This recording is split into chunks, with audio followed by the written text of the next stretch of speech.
But yeah, building's easy to do here if you have the patience or you have someone that's a trusted resource like myself to check on it, or you buy in a gated HOA where it's very secure and boom, they can build pretty easy. So it's Yeah, there's some gated HOAs over there in Este Rios area, right? Like if I yeah, remember, there's for a sure. lot of expats, right?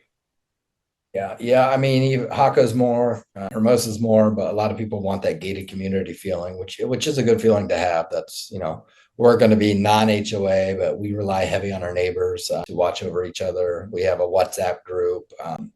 You name it. I already know all our neighbors, and we haven't even moved there. Probably won't be till Yeah, late next year when we're up there. that's awesome. All right, well, let's talk Yeah. about too what should Americans know before buying a property in Costa Rica that as far as the myths that should be debunked. Let's start there. As far as people who are researching currently.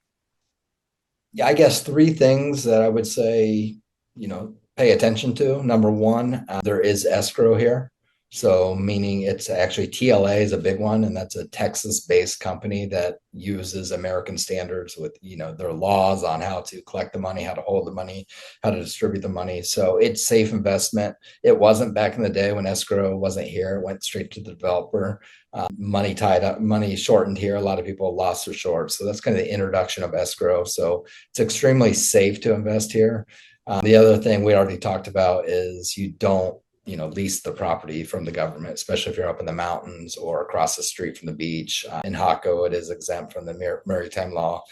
Most of the country is not. And then the other thing is you don't have to be here X% of time. I mean, maybe you do, but most people are leaving the country, coming back quite a bit. There is no Amazon here, which is a Oh big change. no! Yeah, I never thought I would miss Amazon, but it's hard to get things here. What you do is you order stuff to Amazon. You can fly it down here, but they charge per the pound. So most people Ooh. bring it from the States, have family coming. I mean, we go back enough where we can get our things. So but those are probably the biggest two is just how you own the property, which again is fully titled property, the use of escrow. We don't have title insurance, so due diligence is extremely important. But once the Oh. house is cleared and you close on it, it goes into a national registry, which is, very, very safe. So you just don't So see how do like, they do that then? How do they verify that it's a clean title with no liens and encumbrances? yeah, I mean, it's easy for them to do. It'd be the same way a title company does. I kind of stay Okay. out of that other than maybe, working to understand where they're at with the process. But same thing, they just make sure there's no liens on it. They go to the municipality where the information's stored. It's very easy for them to do. It's about a 15-day due diligence process. And then Got it. closing is usually 30 days. So it's pretty quick. You can buy in your passport here. You can also buy through a corporation. So Okay. um, So you being don't an need to be a resident. no, no, no. In fact, they entice you, the government, to be a resident by spending $150,000 and then applying for residency if you choose to. That just means you're paying into the CAHA, which is their healthcare system here. And you can go in the residential, or you can go in the local line at the airport. So customs may be faster, but no, it'd be I a remember decision you have that. to make. It'd be a decision you have to make down the road. You don't have to make it at this point in time when you That's purchase. awesome. So I'm Mhm. looking here. Actually, we've gone over a lot of my questions I had. Um, Right. so, so what's the one thing that surprises most of your clients when they start looking at Costa Rica real estate? Like, what do you find that process is for them, and what jumps out at them? I would say a few things for good and bad. I would say depending on where you're from, that's your price point. Like I said, California people in Denver, Atlanta, they have no problem, with the prices here. They compare it to where they currently live. It is a expensive place to live, honestly. There is, it's for a reason. It's probably the safe. I know it's the safest country in Central America. They take USD. All transactions in real estate are done USD, which surprises a lot of people. Really, though,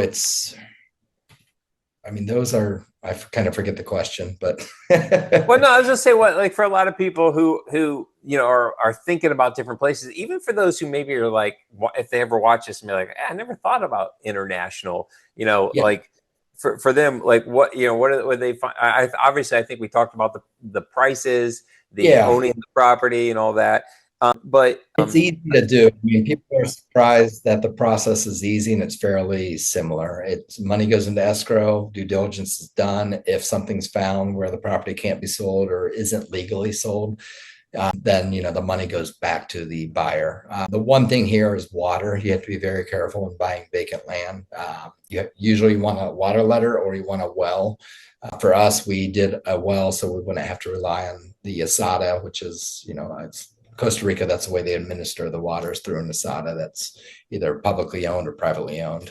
But that can be dangerous. So we did a well, and I had a few sleepless nights. There's never been a well dug in Hermosa Hills where they haven't hit water, but we had to go 185 meters, which is about 616 feet down. So, but dude, you want to buy, yeah, you want to buy land where you can get water, meaning it's through the government, through the municipality, or you can drill a well or dig a well, depending on how far you have to go.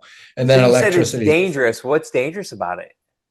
If you can't get water, you basically just bought a property that is worthless. So you can try to get water through like a concession off of a river or a stream. But if you don't touch that, you have to get permission to drill a well and go from there.